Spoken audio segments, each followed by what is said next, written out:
Mən öz fikirlərimlə yağış olub dünyanın hər yerinə yanmağa girə vaxtlarla.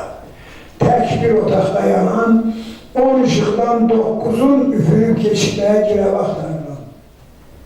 Qanla keyflənənləri kir kimi içməyə girə vaxtlarla.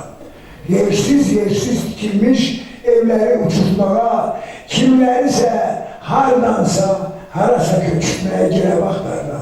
Mən öz oğma xalqının ürəyində qalmağa, Araz adlı çay üstdən böyük körpü salmağa, əli qabarlıların, yekə qarınlardan intiqamın almağa girə vaxtlarla. Çoxlarının qəlbində yaşayan fikirləri, bir qarışqa yükünü daşıyan fikirləri uçurdu sökülməyə girə vaxtlarla. Ermənilər dağdan, hələ keçən nəslin əvvəlində, Ermənilər dağdan bax o yazıq Şuşanı yerindən tikdirməyə girə vaxtlarla. Tüpürmək istəyirəm, o ölüm düyməsini hər an basmaq istəyən topal olmuş barmağa, bəzən nahaq yazılmış şeir kitablarını öz əlimlə çırmağa girə vaxtlarla. Mən bəzi insanların əl fonunu almağa, bəzi redaktorların anasını ağlar qoyub telefonunu almağa girə vaxtlarla. Tələbiyəm neyiniyim? Bəzən dərsdən qaçmağa, bir də sevdiyim qıza, o zalim balasına ürəyimi açmağa girə vaxtlarla.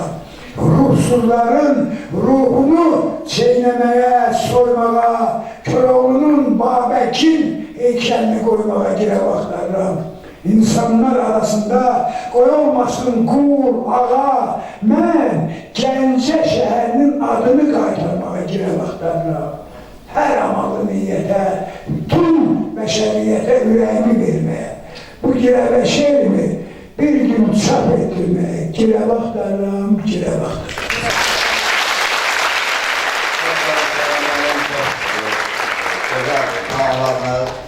Bir daha təşəkkür edirik, 80 yaşınız mübarək olsun, özünüzə yaxşı baxın, 10 il sonra burada sizinlə görüşəcək.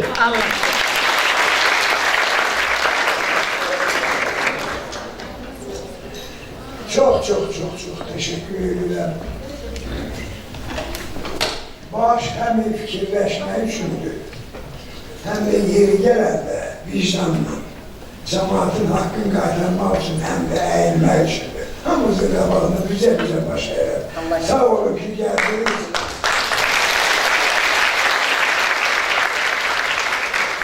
Geçmişe qaytardınız beni. Mənim universitetim. Bak kendim böyle dersen, o böyle blatnoy değiller. Ama bu universitet mənim olanda hələ siz proyekte yoktunuz, değil mi?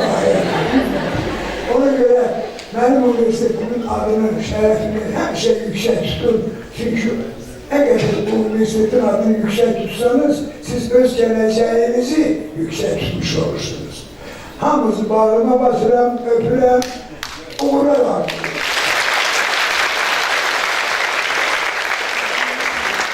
Arzu edirəm ki, çoxlu pulunuz olsun.